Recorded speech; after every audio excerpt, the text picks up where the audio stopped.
paz do Senhor a todos os irmãos. Meu nome é Alfeu Balbinotti, eu sou membro da Igreja Assembleia de Deus em Farroupilha e nós estamos aqui nesse momento dando continuidade aos estudos da Escola Bíblica Dominical desse trimestre, que tem como tema central a Igreja Eleita, e nós estamos na lição de número 12, do dia 21 de junho de 2020, com o tema A Conduta do Crente em Relação à Família. Nosso textuário em Efésios 5:31. Por isso deixará o homem seu pai e sua mãe, e se unirá à sua mulher, e serão dois numa carne. E a verdade prática: Deus estabeleceu o casamento monogâmico, heterossexual e indissolúvel, isto é, a instituição da família para a glória do nome dele.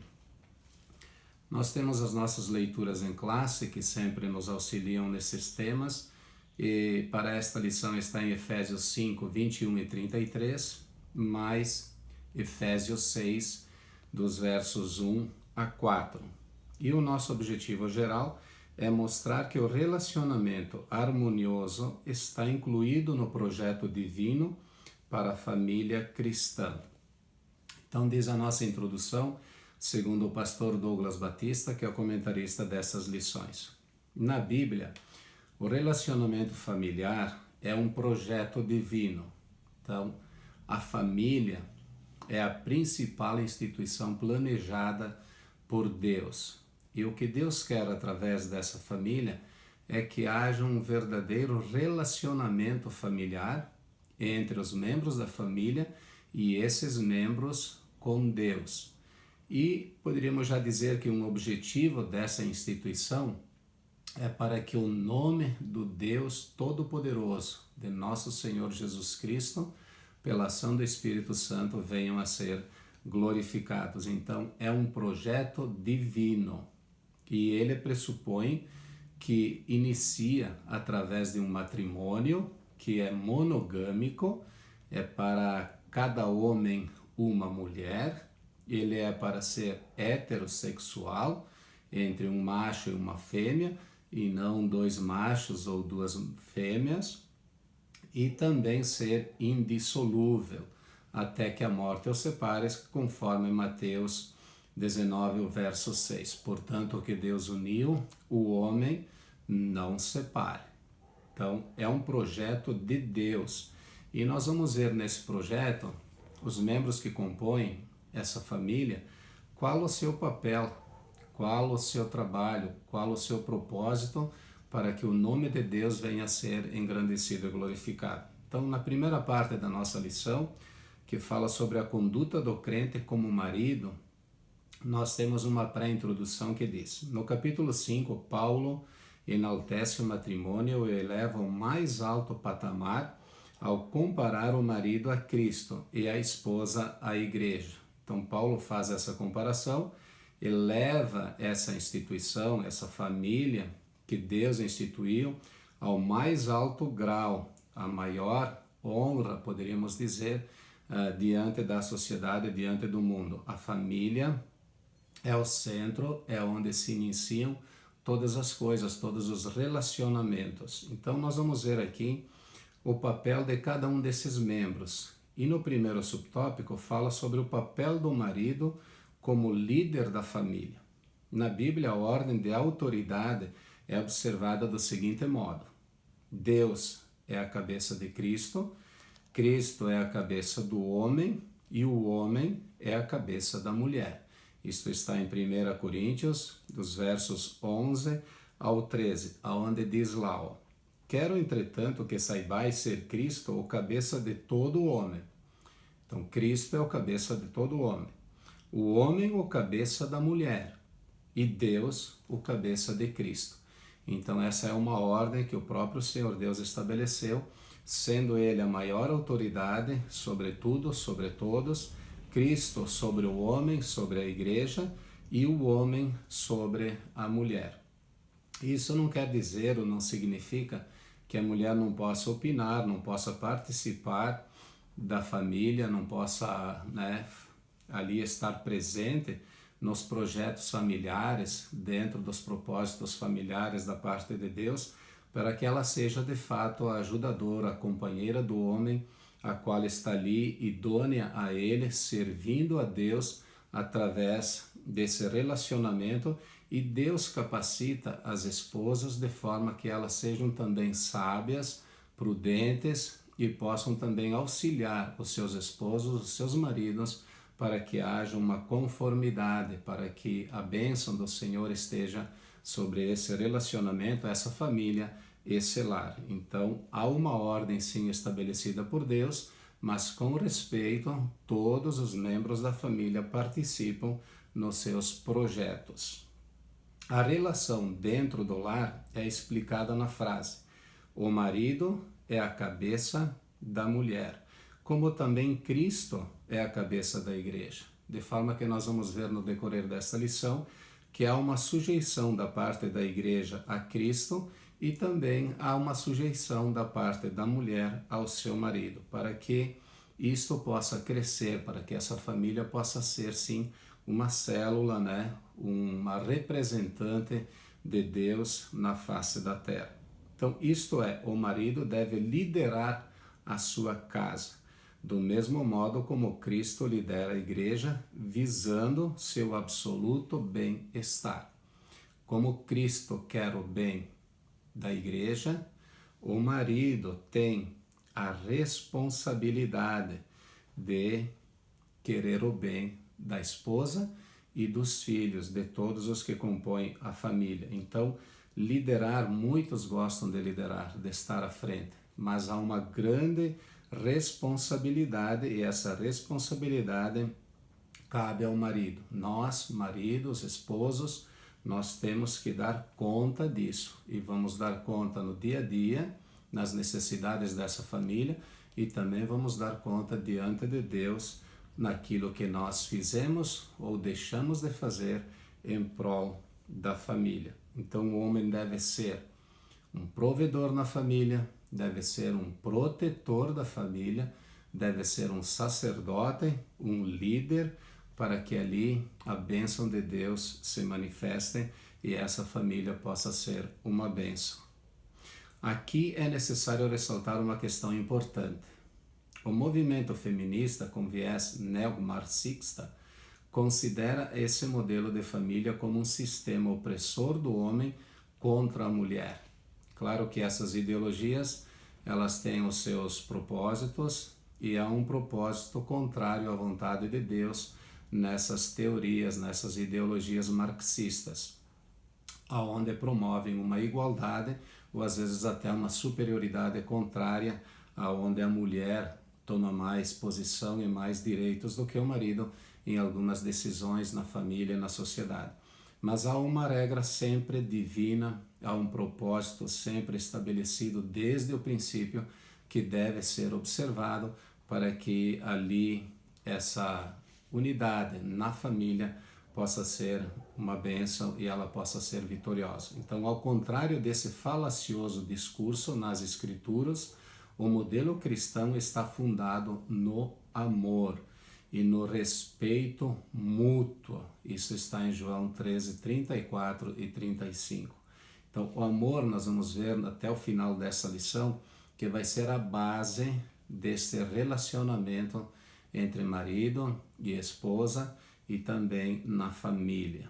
Então, o amor, agora segundo subtópico, o amor como elemento primordial, ou seja, o amor deve estar em primeiro lugar da parte do marido, que estamos vendo aqui sobre a conduta do crente como marido.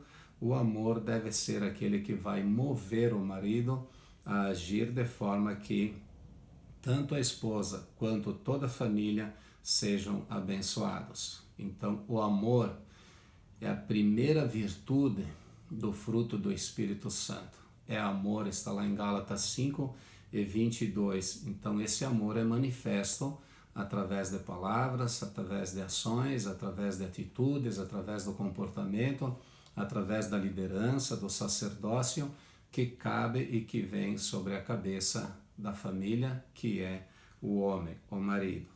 Então, além de liderar, ele deve também amar sua esposa, assim como Cristo amou a igreja. E aqui na nossa lição, no capítulo 5 e o verso 25, Diz aos maridos a palavra do Senhor: vós, maridos, amai vossa mulher, como também Cristo amou a igreja, e a si mesmo se entregou por ela. O amor de Jesus Cristo foi um amor altruísta, um amor incondicional, e assim como ele amou a igreja, o marido deve amar também a sua esposa. E nós vamos ver que por esta base, que é o amor, a esposa também estará sujeita a ele, porque não há amor igual como este com que Cristo nos amou. E se esse amor se despertar no marido, no homem, certamente a mulher vai acolher e vai estar ali como uma adjutora, né, para desenvolver todos os projetos desta família. Então, é um amor, isso implica, ele diz aqui, a prática de sacrifício. Às vezes é necessário algum sacrifício, pode ser com o tempo, pode ser de outra forma, mas assim como Jesus Cristo nos amou, e esse amor se demonstrou através do sacrifício dele na cruz do Calvário para nos salvar, às vezes há a necessidade de nos sacrificarmos como maridos para que a nossa família tenha o bem-estar necessário. Então, Cristo amou a igreja e a si mesmo se entregou por ela. Assim também os maridos devem amar as suas esposas. Então, o amor de Cristo para com a igreja foi um amor altruísta e incondicional. Isso significa que quando esse amor ele é altruísta, primeiro, aonde surge esse amor, no coração do marido, ele não vai visar primeiro o seu bem-estar, mas ele vai visar o bem-estar do seu próximo, do outro, nesse caso, a sua esposa. E sem condições, não impor condições para que esse amor se manifeste. Desse modo, os maridos devem também manter a união e a harmonia conjugal por meio do exercício do amor.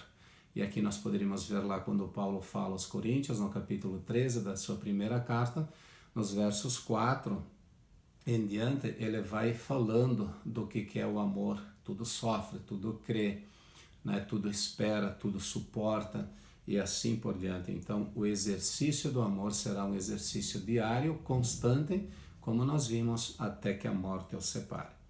O cuidado agora, terceiro subtópico, o cuidado do marido à esposa. O marido crente, toda pessoa mentalmente saudável, cuida do próprio corpo. Assim como nós cuidamos de nós mesmos, nós também devemos cuidar das necessidades físicas da esposa. Então, o que significa que o marido deve dar atenção à sua mulher do mesmo modo que atenta para consigo mesmo.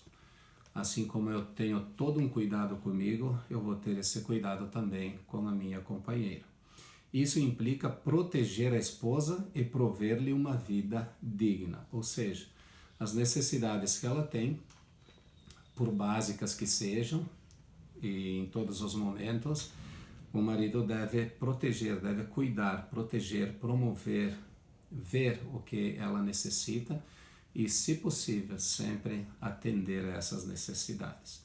Tal demonstração de amor deve ser sincera tanto em público quanto em particular, de modo permanente enquanto ambos viverem juntos.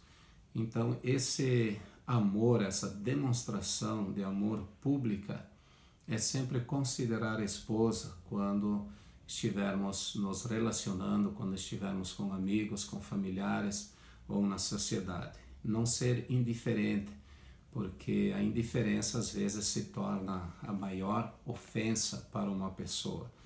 Então, nós prometemos quando nós nos unimos que nós nos amaríamos e estaríamos juntos na alegria, na tristeza, na saúde, na doença, amando, respeitando, cuidando, até que a morte nos separe.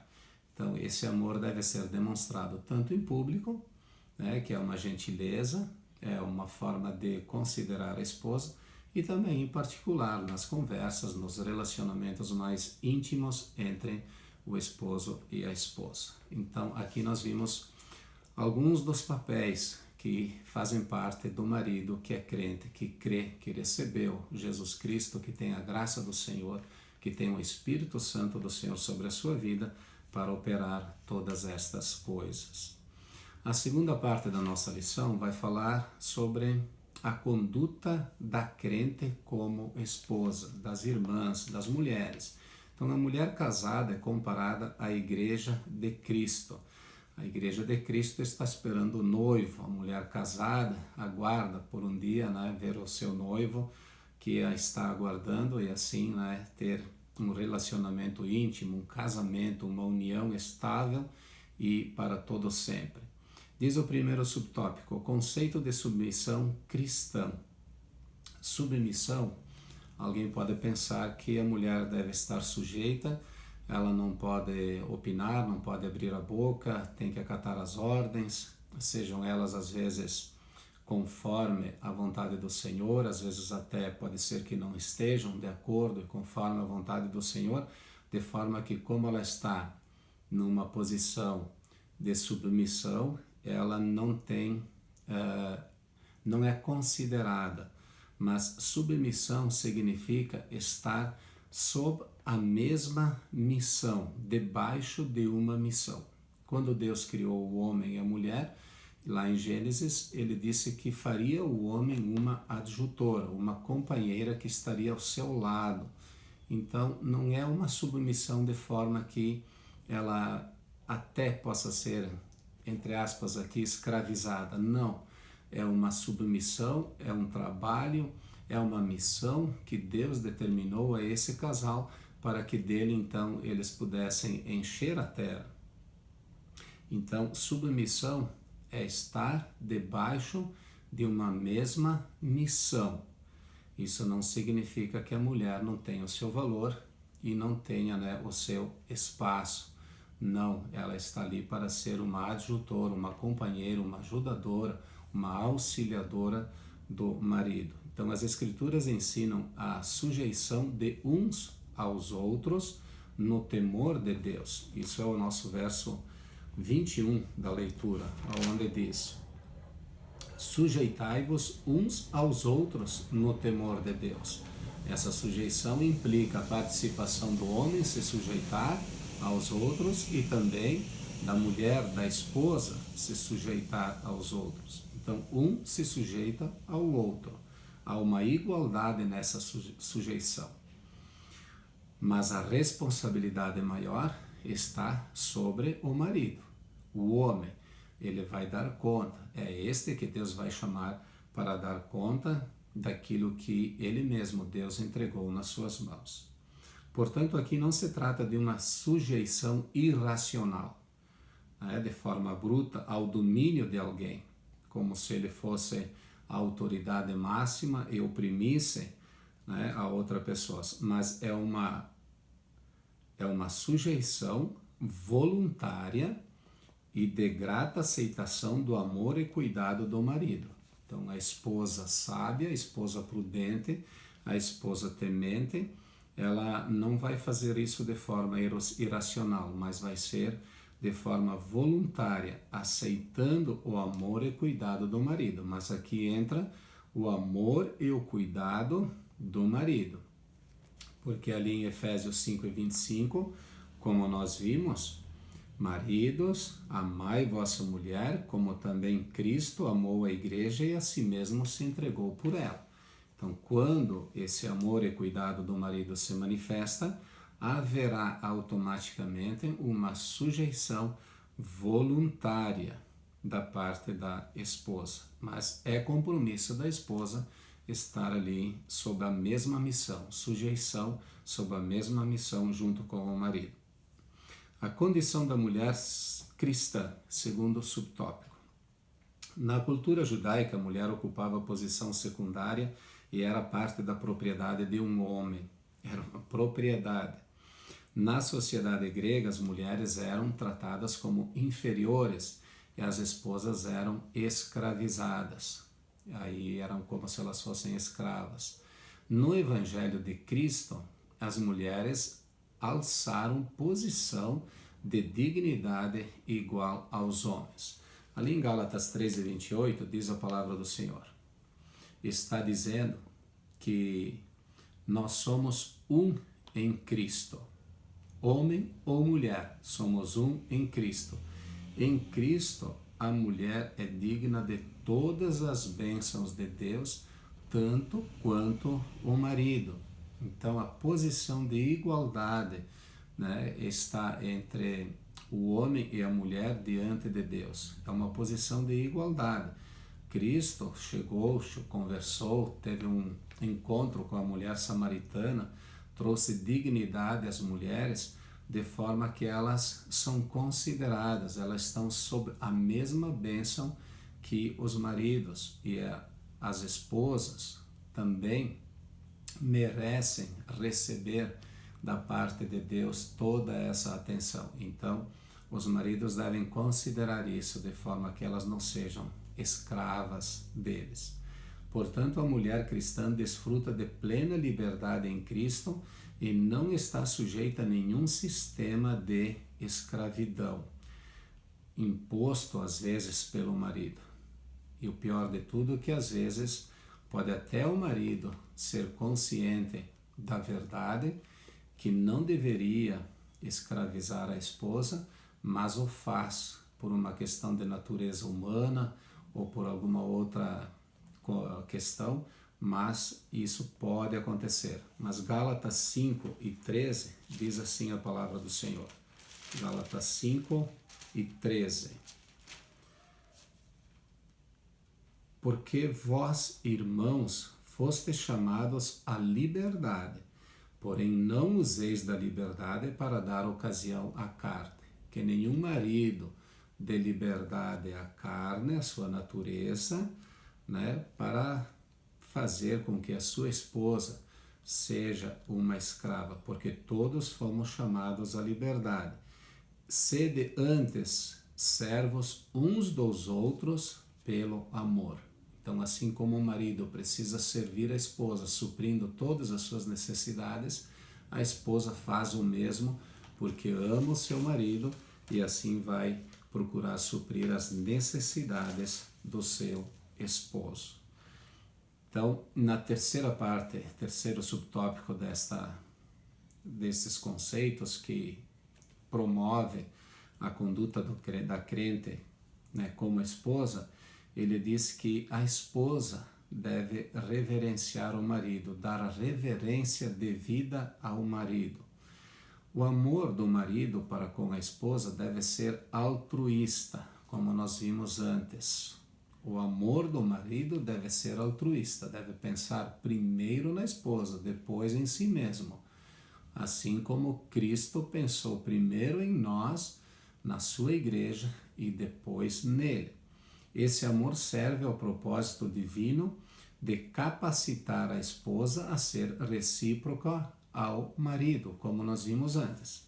Efésios 5:22 diz assim: as mulheres sejam submissas ao seu marido como ao Senhor.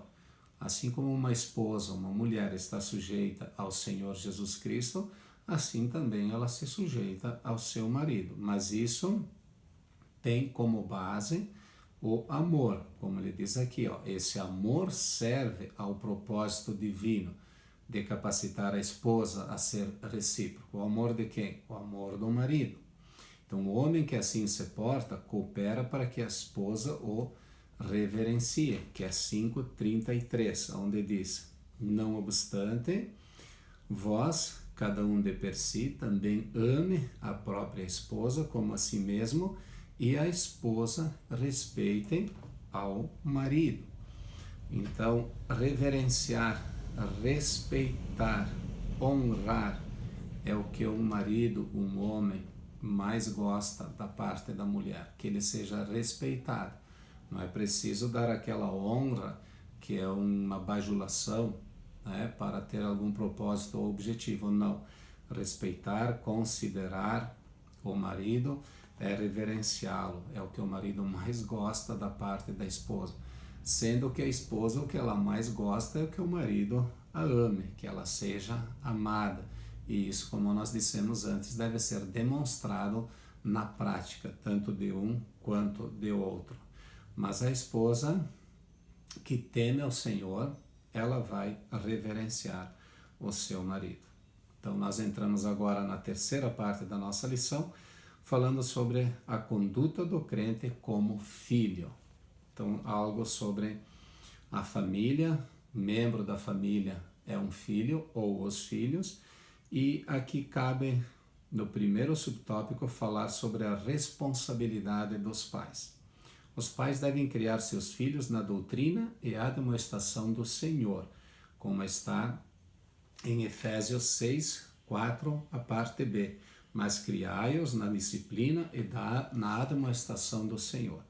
Se a palavra do Senhor está dizendo que os pais devem fazer isso não deve às vezes ser transferido, e não às vezes, sempre, deveria ser regra nas famílias que os próprios pais criem os filhos, não as escolas, as creches ou outras instituições.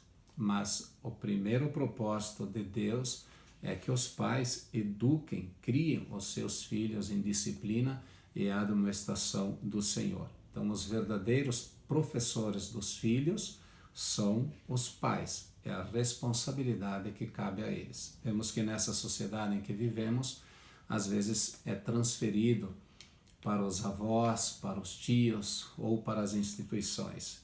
Mas Deus instituiu a família e deu graça para que o pai e a mãe eduquem os filhos nessa disciplina e admoestação do Senhor. Sendo que a palavra disciplina aqui significa orientação para que o filho possa desenvolver o seu caráter e pronta obediência às normas, ensinar os filhos a obediência, para que eles possam ser prósperos, frutíferos e recebam a bênção de Deus sobre a sua vida. E também a palavra admoestação quer dizer instrução ou advertência, chamar a atenção, mostrar a diferença das coisas, mostrar a diferença entre o bem e o mal, aquilo que é ilícito, aquilo que é ilícito, para que os filhos sejam bem-sucedidos. Então, os critérios dessa educação, dessa disciplina e admoestação estão da parte de Deus, todos eles na palavra de Deus, na palavra do Senhor. Então, ensinar a palavra, ter um culto doméstico, que esse culto possa ser permanente, constante, e não só de vez em quando, mas que nós possamos nos reunir para orar, para ler a palavra do Senhor, para meditar nela, para sermos disciplinados pelo Senhor, para sermos admoestados pelo Senhor, para que os pais